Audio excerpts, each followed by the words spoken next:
La VOP est l'association vaudoise des organisations privées pour personnes en difficulté. Elle réunit la grande majorité des institutions sociales du canton de Vaud, scindées en 4 parties. Elle assure une prise en charge ou un accompagnement respectueux des difficultés des résidents, de leur handicap et de leurs particularités.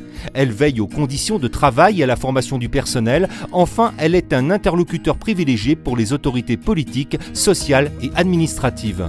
Présentons maintenant le domaine du handicap. Rendons-nous dans la Fondation Cité Radieuse et dirigeons-nous vers l'atelier tissage. Le but de l'établissement est d'accompagner des personnes adultes en situation de handicap physique prioritaire. Son action assure la dignité, l'épanouissement et elle encourage la sociabilité. On y fabrique par exemple de jolies chouettes grâce à des laines multicolores.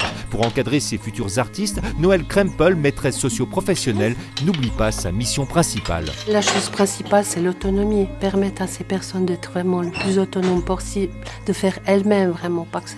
Pas qu'on fasse pour, mais vraiment qu'elles puissent le faire toutes seules, qu'elles fassent leur propre choix aussi. Dans l'autodétermination, ça c'est vraiment important. C'est un apprentissage continu de la vie ici. C'est des belles leçons de vie aussi. Ici, on se forge un savoir sur l'existence, on s'optimise grâce à une formation. D'ailleurs, Renato Schneider, maître socio-professionnel, n'a pas obtenu son poste sur un coup de dé. C'était pas vraiment par hasard. J'avais une proposition faire un stage et j'avais jamais faire connaissance avec le milieu d'handicap, mais ça ne me dérangeait pas du tout et ça passait très bien, très vite. L'établissement propose plusieurs ateliers professionnels comme celui-ci. But de l'opération, favoriser et nourrir leur développement intérieur. Je peux les stimuler pour être créatifs eux-mêmes et pour faire des choix eux-mêmes par rapport aux choix de couleurs et tout ça. Qu'ils créent leur propre tissu qu'ils tissent eux-mêmes. Changeons de lieu et focalisons-nous sur la Fondation Échaud. Elle accueille des personnes adultes en situation de handicap présentant une incapacité physique, mentale, sensorielle ou des troubles associés. Pour les encadrer, Éric Baudin, éducateur social, a étudié un domaine précis. Nous, ici, les éducateurs, on est formés spécialement pour rester sur les groupes. Donc on a, dans tout ce qui est thérapie, on fait de la thérapie mais plus individualisée sur les groupes.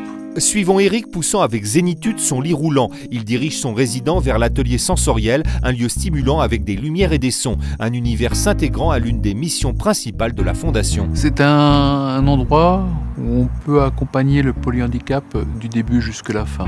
Quand je parle du début jusqu'à la fin, ça veut dire qu'on a des jeunes résidents qui arrivent sur l'institution et qui certains d'autres finissent leur vie en soins palliatifs, en soins de confort. Donc on peut les accompagner vraiment du plus jeune âge jusqu'au plus ancien.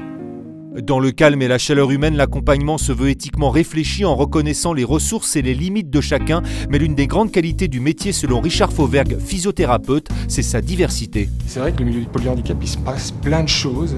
Il y a énormément à apporter aux résidents. On a la chance de travailler dans un environnement qui est pluridisciplinaire, de qualité et adapté. Et c'est vrai que la richesse de côtoyer les polyhandicapés, les résidents, de voir quelle est leur plasticité cérébrale pour pouvoir discuter, communiquer par d'autres moyens que la parole, c'est quelque chose qui est très enrichissant au quotidien. Donner des couleurs à la vie, telle est l'une des spécialités des institutions membres de la VOP.